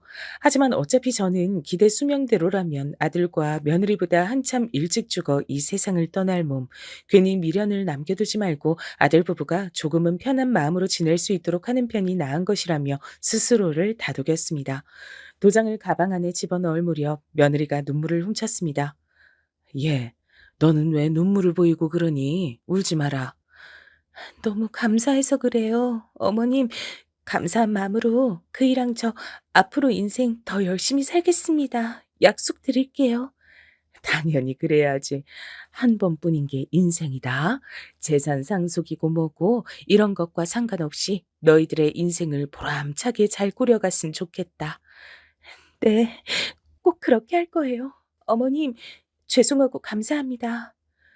순하디 순한 며느리의 눈물 젖은 얼굴을 보며 제가 마음이 약간 놓였던 것 같아요. 제 아들이 어쨌든 간 이렇듯 착한 인물을 만나 결혼한 것은 잘한 일이라고 새삼 그런 생각을 했고요. 변호사 사무실을 나서는데 긴장이 풀리기라도 했던 모양인지 머리가 살짝 아파왔습니다. 원래 며느리가 밥을 같이 먹자 그랬는데 도저히 그럴 기분이 아니라 그냥 어디 식당 가지 말고 여기 근처 커피숍이나 잠시 들려자 그랬어요. 그러자 며느리도 자기도 마침 배가 별로 안 고팠고 오후에 급한 일정이 있기도 해서 오히려 저에게 잘 됐다고 하면서 바로 옆에 있는 커피숍으로 앞장서더군요. 창가에 앉아 커피 한 잔씩을 마셨습니다. 며느리가 제잘거리면서 저한테 이런저런 소리를 떠들었는데 제가 머리가 맑지 못해 사실 이야기를 거의 못 들었어요. 적당히 그냥 대꾸만 해준 뒤 이만 가자 그랬습니다. 가만히 생각해 보니까 제가 며칠 전에서부터 열감기가 조금 있어가지고 병원에서 약 처방을 받았었는데 그걸 받아놓고서 깜빡하고 안 먹다 오늘 생각나서 갑자기 먹었더니 그 약이 효능 때문에 머리가 조금 맑지 못한 것인가 싶었죠. 집에 가서 잠이나 한숨 자는 게 낫겠더군요. 이만 가자고 하니 며느리가 숨길 수 없이 무척 반색을 하며 자리에서 일어났습니다. 며느리가 변호사 사무실 뒤편에 주차한 차를 가지러 갔고요. 저는 더 앉아있기보단 그냥 바람이나 쐬고 있는 게 나을 것 같아 커피숍 앞에 서 있었습니다. 그런데 그때 정말 이상한 일이 벌어졌던 거예요. 그 근처에 택시 기사님들이 애용하시는 것으로 보이는 기사 식당 같은 게 있었거든요. 그쪽에서부터 어떤 택시 기사 한 분이 절 향해 달려오셨습니다. 어르신, 혹시 여기 카페에 같이 계셨던 분 어르신의 며느님입니까? 예? 제 며느리가 맞긴 한데요. 혹시 제 며느리를 아시나요? 지금 차를 빼러 갔기 때문에 금방 이 앞으로 올 거예요. 저는 순간적으로 이 택시 기사님이 제 며느리를 아는 사람이라 저에게 그런 질문을 하시는 것이라고만 판단 내렸습니다. 그래서 얼떨결에 그런 대답을 하고 말았는데 삽시간에 택시 기사님이 안색이 어둡게 변하는 겁니다. 어르신, 지금 제 말이 이상하게 들릴 겁니다. 하지만 꼭 들어주셔야 해요. 아까 제가 얼핏 보니까 변호사 사무실 쪽에서 나온 것 같던데 재산 문제라도 정리를 하셨나 보죠? 그게 맞으시다면 부디 저와 어디 좀 가주셔야겠습니다. 대관절, 그게 무슨 말씀이세요? 아니, 제가 오늘 감기약을 잘못 먹어서 그런가 이상한 소리가 그래서 들리나 싶네. 기사님, 저한테 무슨 소리를 하시는 거예요? 제가 어르신의 아들 며느리에 대한 비밀을 알고 있어서 이러는 겁니다. 더 이상 절대 지나치지 못하겠고 어르신께 꼭 알려드려야 할 것 같아서 저도 제 딴엔 지금 결단을 내리고 말씀드리는 거예요. 어르신 속는 셈치고 저와 어디 좀 가주세요. 전혀 예상하지 못한 뜻밖의 상황이 놓이니까 이거 정말 어떻게 해야 할지 갈피를 못 잡겠더군요. 이걸 어쩌나 싶었던 그때 며느리가 모는 차가 이쪽으로 오르고 머리를 들이미는 것이 보였습니다. 저는 하는 수 없이 죄송합니다라는 인사를 택시 기사님께 남기고 떠날 요량이었어요. 그런데 그 순간 정말 놀랍게도 택시 기사님의 얼굴에서 돌아가신 친정 아버지가 얼핏 보이는 거예요. 제가 워낙 어릴 적에 돌아가신 분이라 기억 속에서 자주 꺼내보지도 못하는 분위기였건만 제가 이날 이때까지 살면서 단 한 번도 누군가를 보며 떠올린 적이 없던 분이시건만 어떻게 그 순간에 그 택시기사님의 얼굴에서 제가 친정아버지를 떠올려냈단 말입니까? 아주 이상한 일이란 생각이 들어 저도 모르게 택시기사님을 향해 입에서 준비했던 죄송합니다란 말 대신 다른 말을 꺼내고 말았습니다. 알겠습니다. 제가 기사님 말씀대로 어디 한번 속는 셈 치고 그렇게 따라 볼게요. 제가 말을 뱉고도 놀라 심장이 막 두근거렸죠. 그러자 택시기사님께선 절 향해 고개를 끄덕여 주셨고 식당의 주차장 쪽으로 달려가셨어요. 저는 제 앞에 멈춰선 차를 타지 않고 운전대를 잡은 며느리를 향해 말을 했습니다. 내가 갑자기 컨디션이 영 아니네. 지난주에 가본 병원에 나 다시 들를까 싶다. 바람이나 쐴 겸 택시 타고 내 알아서 들어갈 테니까 넌 네 볼일 보고 들어가라. 그러시겠어요? 네, 알겠습니다, 어머니. 그럼 이따 연락드릴게요. 며느리가 얼떨떨해하면서도 금세 수긍을 하더라고요. 전 괜스레 유언장을 작성하고 나니까 며느리가 저한테 아쉽게 구는 것이 사라졌나 싶은 생각이 들었어요. 사람 마음이란 게 이토록 얄팍한 거구나 싶었습니다. 며느리의 차가 시야에서 안 보이게 된 뒤 택시의 한 대가 제 앞에 멈춰 섰습니다. 저는 조금 망설이다 뒷좌석에 올라탔어요. 택시 기사님께선 조금의 지체도 없이 출발하셨고 이제부터 저는 설명을 들을 차례였습니다. 어르신, 저는 어르신의 며느님을 합니다. 네, 그러신 걸로 보였어요. 근데 어찌 아시는지요? 제 아들도 아시는 모양이던데요. 저와 마치 친형제처럼 자라난 사촌 형이 있어요. 제가 지금 나이가 50인데 한 40대까지만 해도 젊은이들 마냥 시끄럽게 어울려 놀곤 했었습니다. 그런데 제 사촌 형이 언제부턴가 사람이 달라졌어요. 한 3년은 좋게 넘었죠. 자기 가정도 내팽개치고 자식들하고도 거의 연을 끊다시피 한 상태고 그러면서까지 어딘가에 빠져 있더라고요. 어느 날 그 사촌 형이 저에게도 자기가 믿는 것을 강력히 권하기에 그때 알았습니다. 그 형이 지독한 사이비에 빠져 있단 걸요. 생각지도 못한 이야기가 들려오자 가슴이 철렁 내려앉았어요. 제 아들 며느리 부부의 이야기를 들어야 하는데 택시 기사님의 사촌 형 이야기가 들려왔다는 것은 필시 인과관계가 있기 때문이었죠. 그렇단 말은 제 아들과 며느리가 그쪽에 관련돼 있단 소리였습니다. 그것을 눈치채고 제가 안색이 파리하게 질리자 택시 기사님이 안타깝다는 듯 고개를 젓고 혀를 끌끈 찬 뒤에 말씀을 이으셨죠. 멀쩡했던 사람도 그런 것에 빠지면 완전 다른 사람이 돼버리더라고요. 전 당시에 그토록 심각한 사이비인 줄도 모르고 반쯤은 호기심으로 사촌 형을 따라 나섰습니다. 그들이 모여서 자기들이 신이라 부른 존재를 추앙하는 장소가 있더라고요. 장소는 협소한 편이었고 그곳에 모인 사람들의 광기는 장난이 아니었어요. 대단하더라고요. 어떤 사람들은 자신의 신념을 입증하기 위해서 손가락 하나도 잘라 바친 상태였습니다. 광기에 사로잡힌 그곳의 열기에 저도 모르게 휩쓸려 갔죠. 사람의 심리를 아주 교묘하게 이용하는 곳이었어요. 그곳에서도 유독 적극적으로 움직이며 자신들의 몸과 마음을 바치겠다고 하던 부부가 있었는데 그 부부가 바로 어르신 아들과 며느리 되는 인물들이더라고요. 뭐라고요? 제 아들이, 제 며느리가 그런 것에 빠져 있단 말입니까? 기사님, 그거 확실한 얘기예요? 전 그 두 사람이 설마 사이비에 빠져 있다곤 전혀 상상도 못했어요. 눈치도 못 챘고요. 그럴 사람들이 절대 아닌데 어떻게 그런 것에 빠져 있단 것인지 당황스러워서 통 믿기가 어렵습니다. 어르신, 제가 그 두 사람을 안다고 쳐도 어떻게 제가 그 어르신과 두 사람의 관계를 알 수 있었겠습니까? 그 두 사람이 그곳에서 어르신을 몇 번이고 언급하며 사진도 제출을 했기 때문에 제가 알고 있는 거예요. 달리는 택시 안에서 저는 일생일대의 순간을 맞이하고 있었고 어느새 등줄기에 식은땀이 흐르는 게 느껴졌습니다. 이건 열감기 따위로 인한 게 아니었죠. 극심한 충격으로 인한 몸의 반응이었습니다. 저는 부디 제가 이 정신적 충격을 감당할 수 있길 바라며 택시 기사님께 추가적인 설명을 바랬습니다. 그리고 저는 도저히 믿어지지가 않는, 아니 용을 쓰고서라도 믿고 싶어지지가 않는 얘기를 듣게 됐죠. 그 두 사람은 어르신을 공물이라고 칭했습니다. 어르신이 갖고 있는 집안 재산을 그곳에 다 갖다 바치겠다는 서약서까지 쓰는 걸 제가 직접 봤어요. 어르신을 잘 구슬려서 재산 받아내겠다 그러더군요.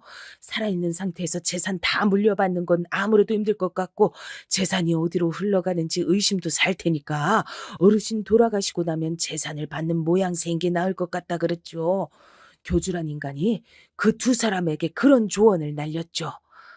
그 그러니까 제가 아들과 며느리에게 주고자 해서 사후에 넘기겠다고 한 저의 재산을 그 사이비가 다 꿀꺽한다는 얘긴가요? 저는 철저히 그들의 계략 안에서 움직인 거고요. 안타깝지만 네, 정리하자면 맞습니다. 그런 겁니다. 재산뿐만 아니라 그들은 어르신도 공물로 원하고 있었어요. 목숨을 제물로 바치는 거죠. 손가락 한 개 따위보다 훨씬 더 강하게 신념을 증명할 수 있는 길이라면서 어르신의 아들과 며느리 부분 무척이나 고무돼 있는 상태였습니다. 모든 걸 다 바치겠다면서. 그로 인해 자신들은 영원한 구원과 안식을 얻을 것이고 희생당한 어르신의 영혼도 좋은 데 갈 수 있을 거라고 그렇게 믿고 있어요. 저는 제 가슴을 치면서 어느새 눈물을 줄줄 흘리고 있었습니다. 제발 이 상황이 거짓이길 바랬죠. 이 말도 안 되는 모든 것이 가짜기만을 바랬어요. 그러나 택시가 멈춰선 도심을 벗어나자마자 나온 시골 동네의 어느 한적한 곳, 작은 터에 자리 잡은 건물을 보자마자 온몸에 피가 싸하게 식는 기분이 들었습니다. 택시 기사님께선 저에게 본인의 손수건을 내밀어 주셨고 안타깝다는 눈빛을 보내주신 뒤 지금은 아무도 없는 것 같으니 한번 내려서 저쪽을 둘러보자고 해주셨어요. 전 손수건으로 눈물을 찍어 닦으며 용기를 내기로 했습니다. 덜덜 떨리는 다리로 건물을 향했죠. 2층짜리 아담한 건물이었어요. 근데 어딘가 을씨년스러운 분위기가 풍기고 있었습니다. 문은 잠긴 상태였으나 뒤편으로 돌아갔던 택시 기사님께서 절 다급하게 부르셨습니다. 작은 뒷문이 안 잠겨 있다 했어요. 떨리는 심정으로 가봤지요. 내부로 들어서자 소름이 끼칠 만한 한기가 감돌고 있었어요. 밖에서 보기엔 분명히 창문이 있는 건물이었건만 희한하게 햇빛이 안 들어오더라고요. 택시기사님께선 사진이 있는 곳을 대강 안다고 하시며 절 인도하셨습니다. 그리고 전 그곳에서 이 황당무계한 사이비를 믿는 사람들의 사진을 발견할 수 있었습니다. 웃고 있으나 어딘가 결의에 찬 묘한 눈빛들을 한 사람들이 사진 속에 들어있었고 저는 그곳에서 제 아들과 며느리를 찾아냈어요. 제 아들이고 제 며느리네요. 맞네요. 맞아.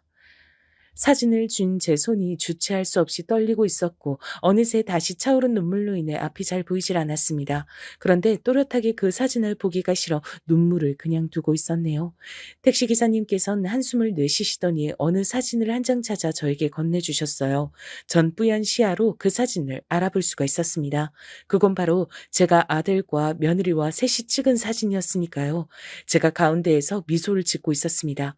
택시 기사님이 알려주신 모든 내용이 사실이었단 걸 정확히 깨닫고 전 다리에 힘이 풀려서 그만 그대로 쓰러지듯 주저앉고 말았어요. 어르신, 괜찮으십니까? 어르신, 정신 좀 차려보세요. 일단 여기서 나가야겠습니다. 여기서 시간을 오래 끌면 위험해질 수도 있으니까요. 제가 부축을 해드릴 테니 어떻게든 힘을 내보세요. 어르신! 거의 혼절을 한 상태였던 전 택시기사님의 간곡한 부름에 간신히 정신 한 줄기를 붙잡아냈습니다. 택시기사님의 부축을 받으며 힘들게 그곳을 빠져나왔고 다시 택시 뒷좌석에 앉고 나서야 조금은 정신이 드는 기분이었어요. 어떻게 이런 일이? 전 그동안 아무것도 모르고 전혀 아무런 눈치도 못 채고 그러고서 살았습니다. 기사님, 이제 전 어쩌면 좋단 말입니까? 어르신, 아들, 며느리 말고 의지하실 다른 가족은 없으신가요? 그쪽에 우선 몸을 맡기시는 게 낫겠어요. 그리고 당연한 소리지만 유언장도 없던 일로 하셔야죠. 안 그랬다간 어르신이 정말로 금방 위험해지실 수도 있는 일입니다. 저는 제가 사촌 형 따라 그곳에 발을 들였던 것부터 유독 눈에 들어왔던 부부의 얼굴을 잘 기억해 둔 것, 그리고 어르신의 사진을 몇 번이고 받았던 것, 제가 잘 가는 식당 앞에서 어르신 발견한 거, 이 모든 것들이 결코 우연이라 생각하질 않습니다. 저는 사이비에 빠질 뻔했다 정신을 다 잡은 사람으로서 신이 있는지 없는지 그것에 대한 확신이 전혀 없는 사람이지만 만약에 신이 정말로 존재한다면 바로 지금 이 순간을 어르신을 위해 상황을 준비한 것이 틀림없다 생각드네요. 어르신은 재산도 지키시고 목숨도 지키실 운명인 겁니다. 저는 택시 안에서 오열을 하며 저에게 딸이 있다는 이야기를 부르짖듯이 한참 내뱉었습니다. 이억만리 외국 땅에 나가 있는 저희 딸이 그 순간 사무치게 보고 싶었습니다. 딸이라서 여자라서 차별을 받고 모진 소리를 들어본 적이 있었던 제가 딸을 낳고서 아들을 더 위하고 차별을 해온 점이 분명히 있다는 생각에 가슴이 아팠습니다.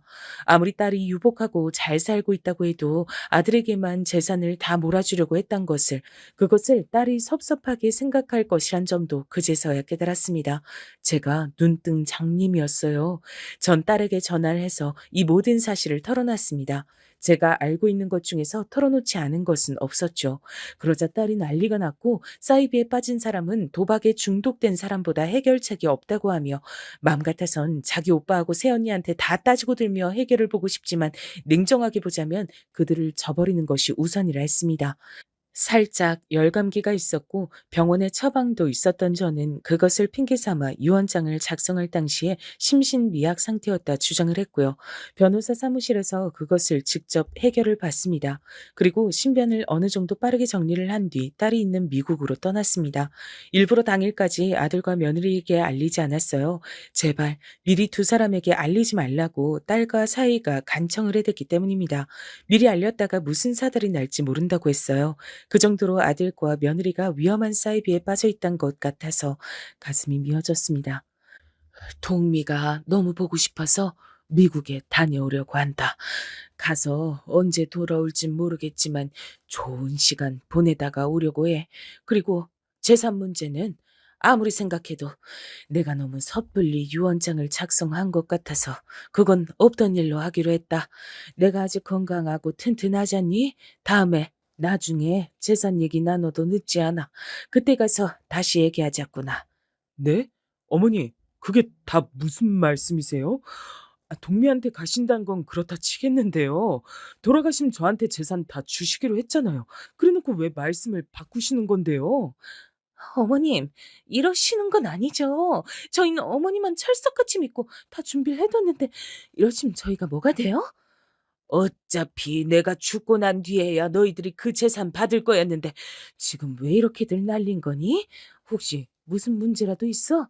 내가 유언장 작성하고 나서 일찍 죽을 거라고 확신들이라도 했던 거야? 그래? 대체 무슨 준비를 했단 건데? 제가 따지고 들자 아들과 며느리는 꿀먹은 벙어리가 되어 아무 말도 못했습니다. 어둡게 변한 낯빛들이 볼만하더군요. 완전히 한 방 먹었단 표정들이었어요. 저는 찢어질 것 같은 가슴을 안고 미국행 비행기에 몸을 실었습니다. 하늘을 날면서 택시기사님과 나누었던 마지막 대화가 생각나더군요. 기사님의 사촌 형은 그래서 아직도 그곳을 못 빠져나왔나요? 예. 그러니까 제가 그쪽에 신경을 못 끄고 촉각을 기울이며 지내고 있는 거죠. 제 사촌 형도 그렇고 어르신의 아들, 며느리 부부 두 사람도 그렇고 쉽사리 빠져나오기가 쉽지 않은 것 같습니다. 이래서 사이비가 지독하고 무서운 것인가 봐요. 사람 정신을 갉아먹으니까요. 어르신, 제가 듣기론 그 두 사람은 세 번의 유산을 겪고 난 고통 때문에 사이비에 빠지게 된 것 같았습니다. 그 아픔을 다른 걸로 덮어버리려고 하다가 여기까지 온 모양이에요. 그러니 쉽진 않을 겁니다. 정신 차리는 기적이 일어나길 바라면서 기다리는 수밖에요. 부디 저나 어르신이나 좋은 소식 살면서 접할 수 있었으면 좋겠네요. 저는 아들과 며느리가 두 번 유산을 겪은 것으로만 알고 있었는데 알고 보니 제가 모르던 한 번의 유산이 또 있었던 모양이더라고요. 마음이 무거웠습니다. 절 구해주신 택시기사님께 거듭 감사의 인사를 전하면서 전 속으로 돌아가신 제 친정 부모님께도 감사의 인사를 올렸어요. 왠지 그분들이 하늘에서 절 지켜주신 것 같다는 기분이 들었거든요. 전 무사히 딸과 사이가 지내는 곳으로 와서 심신의 요양을 거치며 평안한 일상을 보냈습니다. 그러는 동안에 한국에선 상황이 복잡하게 돌아간 것인지 아들과 며느리가 별거에 들어갔다는 얘기가 들려왔어요. 이게 다 저 때문이라고 제가 재산을 안 줘서 그렇게 된 거라고 아들이 절 원망했습니다. 그러자 딸이 머리끝까지 화가 나서 아들에게 전부 다 따지고 들었어요. 저희가 그 사이비를 눈치챘다는 사실도 밝혔고요. 그러자 아들은 많이 놀랐는지 아무 말도 잊지 않았고 그 이후로 연락도 없었습니다. 이런저런 이야기가 간혹 들려오긴 하지만 전 되도록 신경을 내려놓고 살려고 해요. 그것이 맞는 것 같더라고요. 무거운 마음은 제가 지고 가야 할 짐이겠지요. 눈부신 햇살이 가득한 어느 고풍스러운 단독 주택의 창가 자리에서 제 이야기를 써내려가 봤습니다.